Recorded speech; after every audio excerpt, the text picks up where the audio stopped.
Manila, capital and largest city of the Commonwealth of the Philippines, rises on the shore of the bay into which the Spaniards sailed in 1570, and where in 1898 Admiral Dewey achieved one of the greatest naval victories in history, the Battle of Manila Bay. As headquarters for American commercial interests in the Orient, Manila has been transformed from a sleepy Spanish town into a modern city. Inter-island ships, serving the archipelago of some 7,000 islands, berth along the quays of the Pasig River that flows through the center of the city. From the sterns fly both the American and Philippine flags, for the Commonwealth government is still under the protection and advice of the United States. Much of the local trading is carried on in cascos, flat-bottom boats which are poled through the many canals and waterways of Manila. Each casco has its family, whose life is spent beneath its thatched roof of bamboo or palm, veritable water gypsies in a climate that is kind to all. Manila is really three cities in one. Old Tondo, home of the Philippine masses, modern Manila, born of American development, and Intramuros, walled city of the Spaniards. The last, built on the south shore at the mouth of the Pasig River, is surrounded by 2.5 miles of walls, which, begun in 1590, were for centuries bulwarks against invasion. The moat encircling the walls was filled in for sanitary reasons by the Americans, and is today a drill ground, a recreation area, and a golf course. The walls and bastions are excellently preserved, and have withstood even earthquakes which at times laid ruin the old city.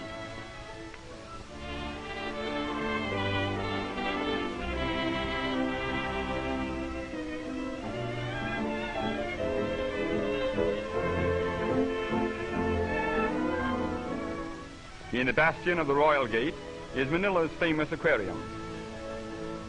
The Parian Gate is the most notable of the city's 5, which until 1852 were all closed at night. Within the walls, little has changed since the days of Spanish rule.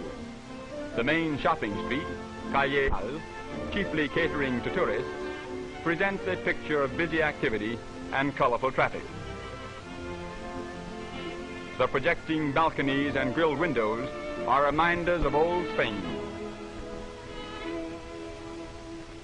The Franciscan Church, more than 200 years old, is one of the many places of worship within walled Manila, for the Spaniards converted the Filipinos into the only Christian peoples in the Orient long before the Pilgrims landed at Plymouth Rock.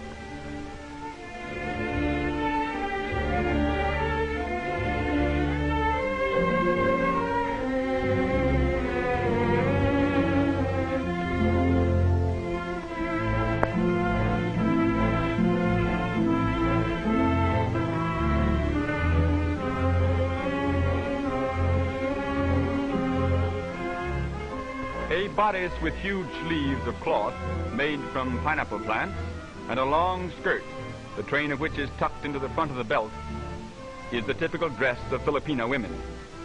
Facing quiet McKinley Square is the cathedral, built in Byzantine style a little more than 60 years ago as a successor to other cathedrals destroyed by earthquakes. On the north shore of the Pasig River is Tondo, the oldest and most densely populated quarter. Here the masses live, and here also is the modern business area of the city.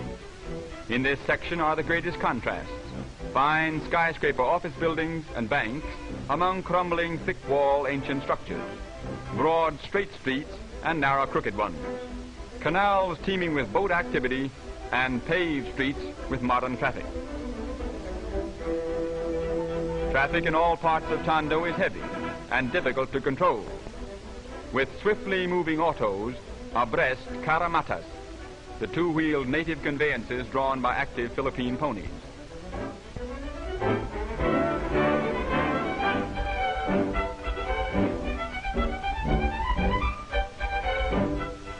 The oldest and still the main business street of Manila is the famed Escolta, a congested narrow thoroughfare 5 blocks long, which parallels the river between Plaza Moraga and Plaza Goiti. On it face most of the fine shops and department stores of the city.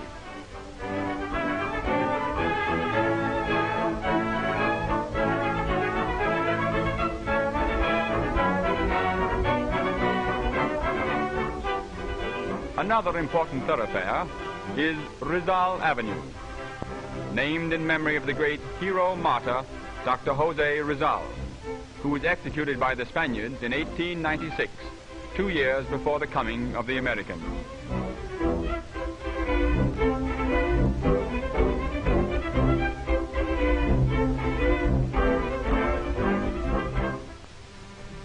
There are many arcaded sidewalks in Manila, for although sunstroke is unknown, it is more pleasant and cooler to keep in the shade during the heat of the day.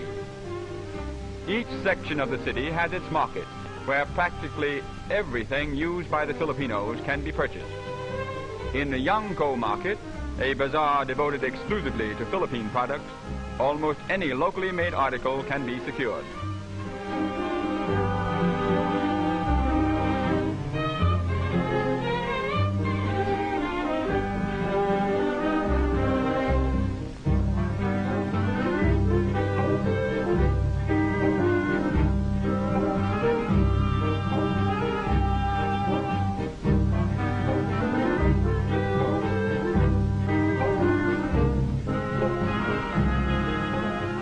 The two-wheeled carromata and carretela are the principal conveyances of the Filipinos.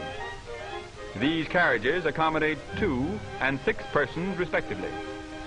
Little straw protectors are placed on the wheel when the passenger mounts or descends.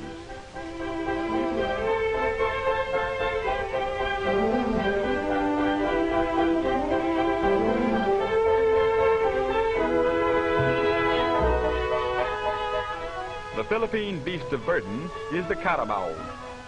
There are more than 2.25 million of these patient, hard-working animals in the island, and their slow pace is appreciated by their easygoing masters.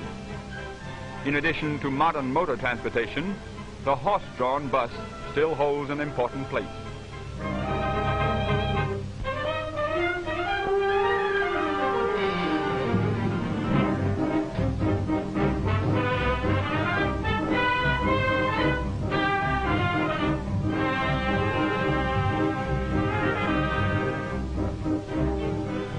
The Pasig River is spanned by 4 bridges.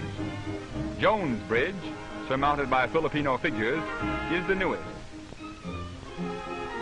The graceful arch stands on the site of the old bridge of Spain. The spacious and dignified post office overlooks the river and faces upon the Plaza Lawton, where the Burgos Drive begins. The Burgos Drive, a magnificent wide boulevard, follows part of the sunken gardens of the old wall city moat.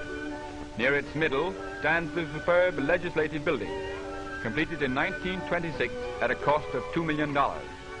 Today, it is the seat of the new Commonwealth government. In front of it, over the course laid out around the walls of old Manila, modern Manila plays golf.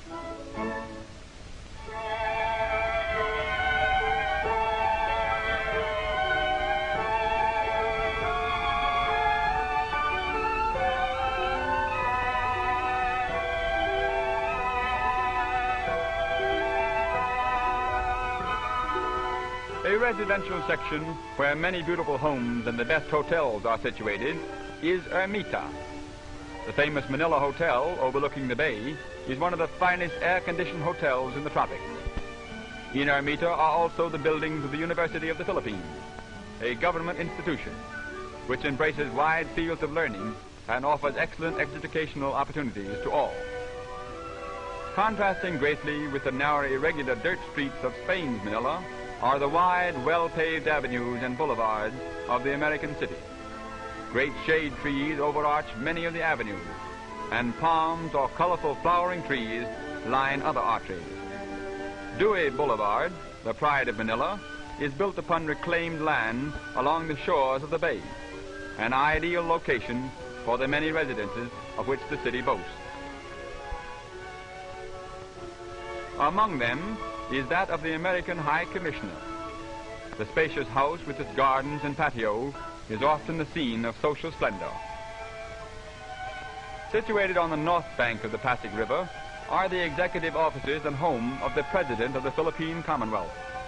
In a mansion built as the suburban residence for Spanish governors, a Philippine chief executive now directs the home government of his island commonwealth, an archipelago fast changing from a dreamy Spanish colony to a modern agricultural, industrial, and independent country.